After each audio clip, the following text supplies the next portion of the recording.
Ya, udah. Udah.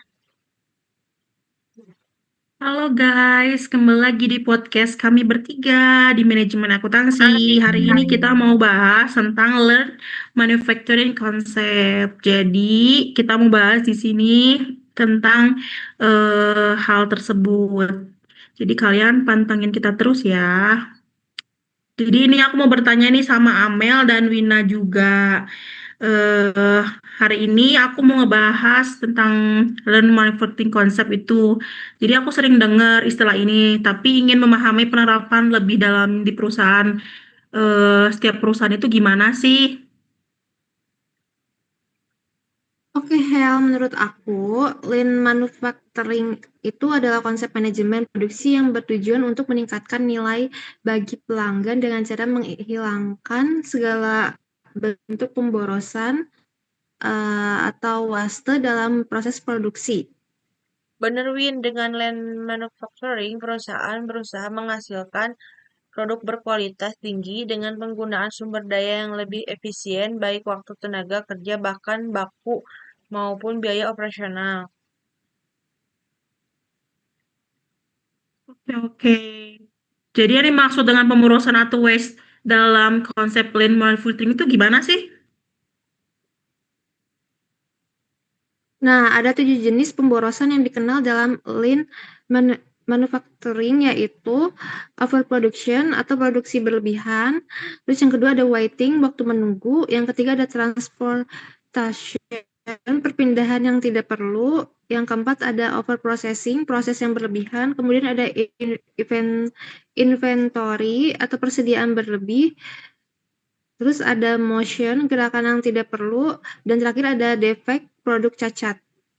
Misalnya, jika ada produk cacat yang harus diperbaiki atau dibuat ulang, perusahaan akan mengeluarkan biaya tambahan. Hal ini termasuk pemborosan yang harus diminimalkan.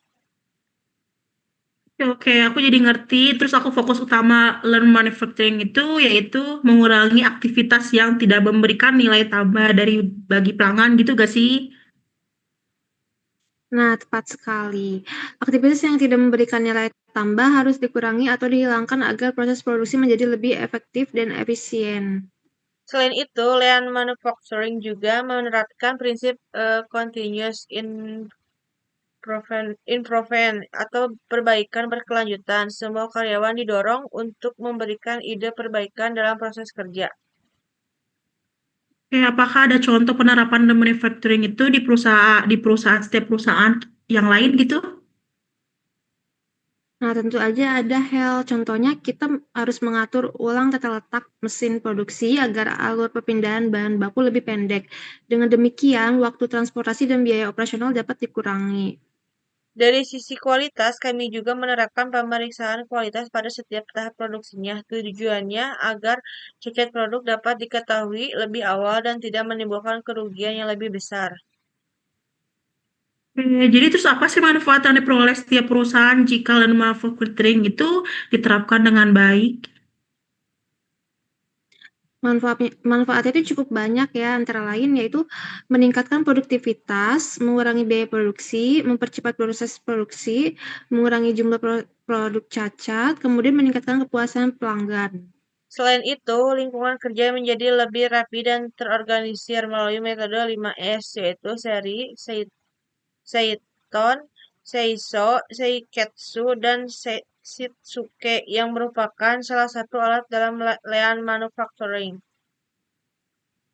Menarik banget ya. Jadi learn manufacturing itu bukan hanya tentang mengurangi biaya, tetapi juga meningkatkan kualitas dan kepuasan pelanggan gitu ya. Nah, betul banget. Prinsip utamanya tuh adalah menciptakan nilai maksimal bagi pelanggan dengan sumber daya seminimal mungkin. Karena itu, keberhasilan lean manufacturing membutuhkan komitmen dari seluruh karyawan, mulai dari manajemen hingga operator produksi. Oke, oke, oke. Makasih banget atas penjelasan dari kalian berdua. Aku tuh jadi lebih memahami bahwa learn manufacturing itu merupakan strategi penting untuk meningkatkan efisiensi, kualitas, dan daya saing setiap perusahaan yang ada di mana-mana gitu ya.